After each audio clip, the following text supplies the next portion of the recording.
Assalamualaikum warahmatullahi wabarakatuh. Perkenalkan, nama saya Makaila Hartoyo dengan NIM C0DNL23007.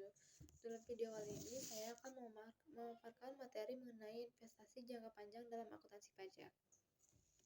Definisi dari investasi jangka panjang yaitu investasi jangka panjang dalam akuntansi pajak mengacu pada investasi yang dimiliki lebih dari 1 tahun dan memiliki implikasi perpajakan tertentu. Perbedaan utama antara akuntansi keuangan dan pajak terletak pada cara investasi tersebut dicatat dan dipajakkan, termasuk metode perolehan, amortisasi, dan pengakuan keuntungan modal. Tujuan investasi jangka panjang yang pertama yaitu pertumbuhan modal. Investasi jangka panjang bertujuan untuk meningkatkan nilai investasi seiring waktu, memberikan potensi keuntungan yang substansial melalui apresiasi aset.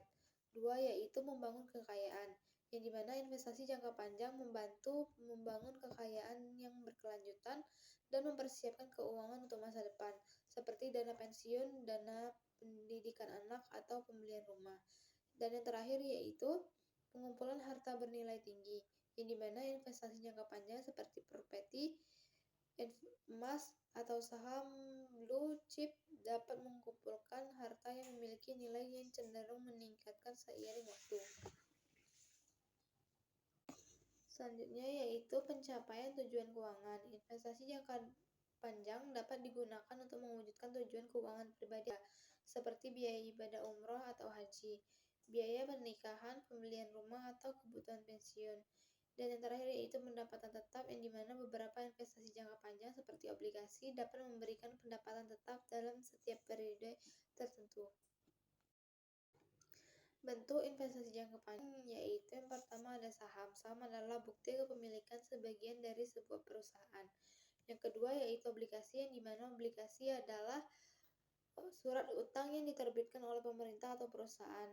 3. Yaitu properti, yang dimana properti seperti tanah dan bangunan dapat menjadi investasi jangka panjang yang potensial.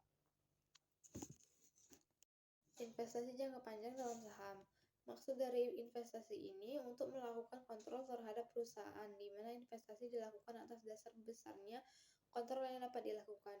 Investasi yang dalam perusahaan lain dapat digolongkan menjadi 3 keadaan, yaitu 1. Perusahaan yang melakukan investasi tidak dapat melakukan kontrol terhadap perusahaan di mana ia melakukan investasi.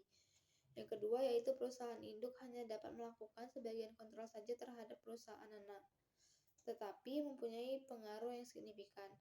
Dan yang ketiga yaitu perusahaan induk secara pasti dapat melakukan kontrol terhadap perusahaan anak pada umumnya. Selanjutnya yaitu pencatatan investasi jangka panjang dalam saham, yaitu A. Metode biaya atau cost method, yaitu metode pencatatan dan pelaporan investasi jangka panjang di mana investasi dicatat pada harga perolehannya atau harga pokok, tanpa adanya penyesuaian untuk bagian dicatat laba atau rugi yang diperoleh perusahaan anak. Pendapatan dari investasi ini dan diakui pada saat dividen telah dikeluarkan. B. Metode ekuitas adalah metode pencatatan dan pelaporan investasi kepanjang di mana investasi mula-mula dicatat pada harga pokoknya, kemudian secara berkala saldo ini disesuaikan dengan kenaikan atau penurunan kekayaan perusahaan anak yang menjadi bagiannya. Dalam metode bagian kekayaan laba atau rugi yang dihasilkan oleh perusahaan anak dicatat sebagai penambahan atau pengurangan terhadap saldo akun investasi.